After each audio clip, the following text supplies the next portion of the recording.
Hello guys, may udto kaniyong tanan diya no. So karon guys no, magluto kog ampalaya guys kay di mong gud kumukaon og rice. So ako nang gisugdan guys no. So una guys no, nagbutang og ahos ug sibuyas.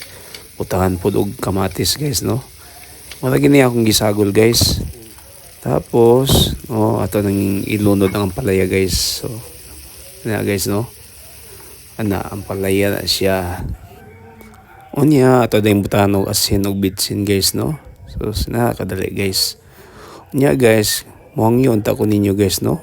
Wali kong takog like or share guys no. Kung maagi na sa inyong wall guys no. Dako ni ginitabong sa mga guys. Labi na sa mga content creator guys no. O okay naman ni siya guys no. Magluto na gini siya guys no. So karon guys, so kung anak guys ni request og fried chicken. So siya ra po naghimo yung mga ni guys og mga ricados guys. So siya nagbuhat-buhat siya iyang mga recipe guys. So ako nang ibutangan og oil guys no para maluto na niyang recipe niya nga fried chicken. Yan ang gilunod guys no. Gitagsa-tagsa guys. O gihinahinay niya pagbutang guys. Kiniyang fried chicken niya.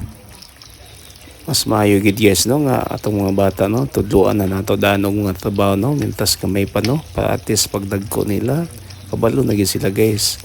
So mo na yang game mo guys no. So yung gibutang so gibalinan niya guys no.